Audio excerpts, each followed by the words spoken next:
तुम किसी का घर जला देने से पहले सोचना, आग जब भड़केगी तो अपना भी घर जल जाएगा। आवाज और तस्वीर की दुनिया के दोस्तों, सलामती हो आप पर।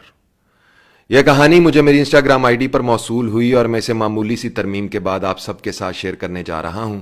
इस कहानी में एक बहुत बड़ा पैगाम छुपा हुआ है। अगर समझ में आ जाए तो इसकी रोशनी में अपनी जिंदगी को आसान कर लीजिएगा। उजैर साहब, मेरा नाम हारून खान है और मेरा ताल्लुक पाकिस्तान के सूबा खैबर पख्तूनख्वा के एक गांव से है। मैं गुज़िश्ता कई साल से कनाडा में रहाइश पजीर हूं और यहां खुदा ने मुझे इज्जत, दौलत, शोहरत हर चीज से नवाज रखा है। मेरी उम्र इस वक्त 50 साल है। आज से 33 साल पहले जब मैं 17 साल का था, मैं अपना मुल्क छोड़कर यहां आ गया था। यहां आकर मैंने बहुत पैसा कमाया, लव मैरिज की जो आज तक कायम है। मेरी बीवी मेरी मोहब्बत भी है और मेरी दोस्त भी। शादी के 2 साल बाद खुदा ने हमें औलाद की नेमत से नवाजा और हमारे घर में एक चांद सा बेटा पैदा हुआ। हम बहुत खुश थे। बेटा बड़ा हुआ, स्कूल जाने लगा, पढ़ाई में बहुत लायक था और खेलों में स्विमिंग का चैंपियन था। यहां बच्चों को अपना प्रोफेशन चुनने की पूरी आजादी है और वो अपनी मर्जी से जिस शोबे में जाना चाहें, कोई रोक टोक नहीं होती। मेरे बेटे ने सिर्फ 15 साल की उम्र में तैराकी के जूनियर मुकाबलों में गोल्ड मेडल हासिल किया। सच पूछें तो मैं नहीं चाहता था कि मेरा बेटा तैराक बने और पानी के करीब जाए, मगर मैं चाहते हुए भी कभी उसे रोक ना पाया। हर वक्त मेरे दिल में एक अनजाना सा खौफ रहता था और फिर एक दिन मेरा यह डर सच साबित हुआ जब तैराकी के दौरान अचानक हरकतें कल्ब बंद हो जाने से मेरा बेटा सिर्फ 15 साल की उम्र में हमें छोड़कर हमेशा के लिए चला गया। अकलौती औलाद की मौत का दुख क्या होता है यह मैं अल्फाज में बता नहीं सकता। वो बिल्कुल सेहतमंद था, उसकी अचानक मौत ने हम पर सख्ता तारी कर दिया। वो कहा करता था, पापा पानी मुझे अपनी तरफ खींचता है, मैं वर्ल्ड चैंपियन बनकर दिखाऊंगा। और फिर पानी ने वाकई उसे अपनी तरफ खींच लिया। यहां के डॉक्टर्स ने बताया उसका दिल अचानक बंद हो गया, मगर मैं जानता हूं ऐसा कुछ नहीं हुआ।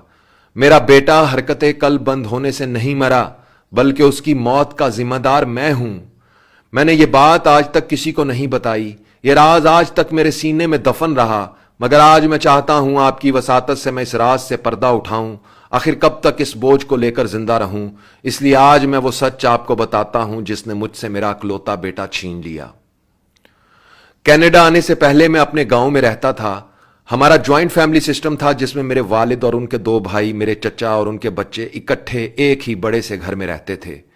गर्मियों के दिनों में हम अक्सर दरिया पर नहाने जाते थे, जो कि हमारे घर के बिल्कुल करीब ही था। हमारी फैमिली के बल्कि हमारे गांव के सभी अफराद बहुत अच्छे तैराक माने जाते थे। मैं और मेरे चचा का बेटा अक्सर एक दूसरे को पिछाड़ने की कोशिश करते। हम दोनों यूं तो बहुत अच्छे दोस्त थे, भाइयों की तरह रहते थे, मगर जब बात तैराकी की आती तो भरपूर मुकाबला करते थे। उस दिन भी हम दोनों में कुछ अजीब सी बहस हुई थी। फिर हम दरिया की तरफ चल पड़े। हमने एक मुश्किल ट्रैक का इंतखाब किया ताकि यह पता चल सके कि कौन ज्यादा बेहतर तैराक है। दरिया के ऊपर एक पुल पर पहुंचकर हमने देखा पानी का बहाव बहुत तेज था। यह देखकर मेरे कजन ने मुझे कहा, हम यहां से छलांग नहीं लगाएंगे, नीचे पानी बहुत तेज है। मगर मैंने उसका मजाक बनाना शुरू कर दिया।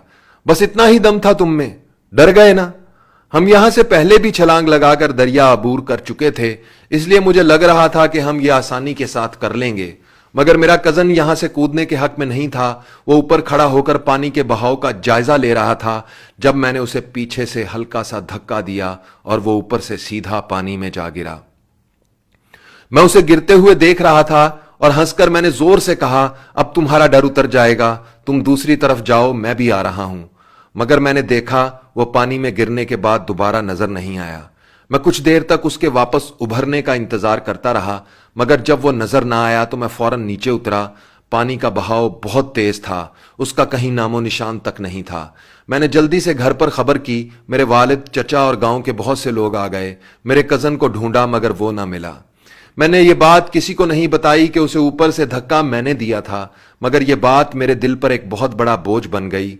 2 दिन बाद मेरे कजन की लाश मिली। उसके सर पर जख्म था। ऊपर से गिरते वक्त उसका सर पानी के नीचे एक पत्थर से टकराया और शायद यही उसकी मौत की वजह बन गई।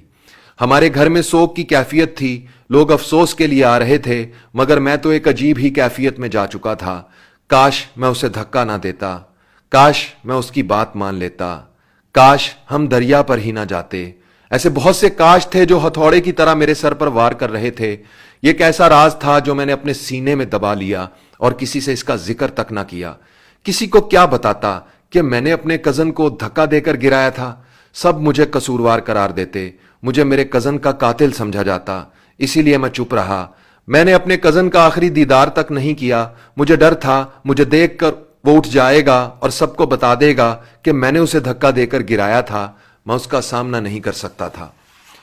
گھر میں کچھ دن بعد حالات نارمل ہونے لگے، مگر میرے دل کے حالات بگڑ چکے تھے۔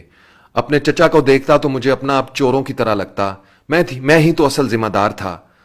میں خاموش رہنے لگا۔ گھر میں سب سمجھتے تھے کہ چونکہ میرا اپنے کزن سے بہت پیار تھا، اس لیے میں اس کی موت کا گہرا اثر لے چکا ہوں۔ بہرحال اس واقعے کے 2 سال بعد میرے ماموں جو کینیڈا سے آئے تھے، میرے والد کے کہنے پر مجھے اپنے ساتھ کینیڈا لے آئے۔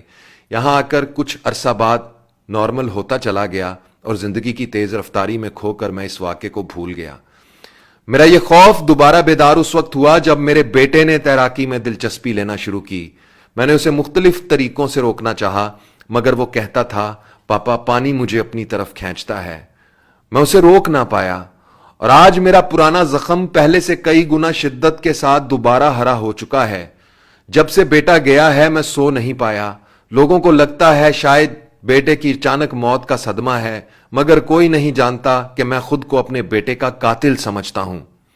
اگر اس دن میں اپنے کزن کو دھکا دے کر نہ گراتا تو آج میرا بیٹا بھی پانی میں ڈوب کر نہ مرتا۔ عزیر صاحب، یہ زندگی واقعی مکافات عمل ہے۔ ہم وہی کاشت کرتے ہیں جو بیج ہم بوتے ہیں، وہی لوٹ کر ہمارے ساتھ ہوتا ہے جو ہم کسی کے ساتھ کرتے ہیں۔ جلد یا دیر سے مگر اسی دنیا میں ہمیں اپنی کرنی کا حساب دینا پڑتا ہے۔ نہ کسی کے ساتھ کی گئی نیکی ضائع ہوتی ہے اور نہ ہی برائی۔ ایک وقت آتا ہے جب ہمارا عمل لوٹ کر ہمارے سامنے آ کھڑا ہوتا ہے، اور جب وہ دن آتا ہے اس دن ہم کچھ نہیں کر سکتے۔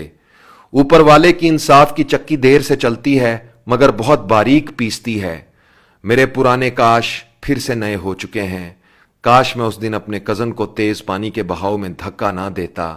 کاش کاش کاش میں آج اپنی ساری دولت دے کر بھی اس کاش سے پیچھا چھڑا سکتا۔ عزیر صاحب، آج میں آپ کی وساطت سے اپنے دل کا کچھ بوجھ ہلکا کر رہا ہوں۔ میری سب سے اپیل ہے کہ خدا سے میری رہائی کے لیے دعا کریں۔ میں بہت تکلیف میں رہتا ہوں، ہر نماز کے بعد رو رو کر دعا کرتا ہوں، مگر میرے دل کو سکون نہیں ملتا۔ سکون کیسے ملے؟ کیا کبھی قاتل کو بھی سکون ملا ہے؟ عزیر صاحب، آپ سچ کہتے ہیں، کسی کا گھر اجاڑ کر جو اپنا گھر بساتے ہیں، ایک دن آتا ہے وہ خود بھی اجڑ جاتے ہیں۔ آپ بھی میرے لیے دعا کرنا، شاید آپ کی آواز میں دعا سن کر خدا مجھے رہائی دے دے۔ ہارون خان، کینیڈا۔ آواز اور تصویر کی دنیا کے دوستو، بے شک یہ دنیا مکافات عمل ہے۔ انسان کا کیا ہوا عمل لوٹ کر واپس اس کے سامنے ضرور آتا ہے۔ کسی سے زندہ رہنے کا حق چھینو گے تو زندہ تم خود بھی نہ رہ پاؤ گے، جیتے جی مر جاؤ گے۔ کسی کی عزت پر حملہ کرو گے تو تمہاری عزت بھی محفوظ نہ رہے گی۔ کسی کے خلاف گندی زبان استعمال کرو گے، گالی دو گے تو تمہارے خلاف بھی گندی زبان استعمال ہوگی، تم بھی گالی کھاؤ گے۔ دوسروں کے گھروں میں آگ کے گولے پھینکو گے تو ایک دن تمہارا گھر بھی جل جائے گا۔ کسی کی گاڑی کو توڑ دو گے تو ایک دن تمہاری قیمتی چیز بھی ٹوٹ جائے گی۔ کسی کے گریبان پر ہاتھ ڈالو گے تو ایک دن تمہارا گریبان بھی پھٹ جائے گا۔ کسی کی ماں بہن اور بیٹی کی طرف بری نظر سے دیکھو گے تو ایک دن تمہاری ماں بہن اور بیٹی کی طرف بری نظر سے ضرور دیکھا جائے گا۔ اپنے ماں باپ کے ساتھ برا سلوک کرو گے، انہیں گھر سے نکالو گے تو ایک دن تمہاری اولاد بھی تمہارے ساتھ وہی سلوک کرے گی۔ کسی کے گھر کا چراغ بجھاؤ گے صاحب تو ایک دن خود بھی روشنی کو ترسو گے، جیسا کرو گے ویسا بھرو گے۔ دوستو، اس کہانی کو سن کر اگر آپ ہارون خان سے کچھ کہنا چاہتے ہیں تو کمنٹس میں لکھیں، وہ آپ کے لکھے ہوئے کمنٹس کو پڑھ لیں گے۔ اس کہانی سے اگر آپ کو کچھ سیکھنے کا موقع ملا ہے تو اس پیغام کو شیئر کر کے دوسروں تک بھی پہنچائیں، اور اگر آپ بھی اپنی بات یا کہانی مجھ سے شیئر کرنا چاہتے ہیں تو مجھے انسٹاگرام پر فالو کر کے میسج کریں۔ میری انسٹاگرام آئی ڈی ہے عزیر رشید 103، UZAIRRASHID 103۔ انسٹاگرام پر آپ کے ہر میسج کو پڑھ کر اس کا جواب میں خود دیتا ہوں، آپ کا منتظر رہوں گا۔ دوستو، اپنا خیال تو سب رکھتے ہیں، آپ ان کا بھی خیال رکھا کریں جن کا کوئی خیال نہیں رکھتا۔ اس کے ساتھ ہی ظاہر رشید کو اجازت دیجیے۔ اللہ ہو آپ سب کا حامی و ناصر، اللہ آپ سب کو اپنی پناہ میں رکھے۔ اللہ حافظ۔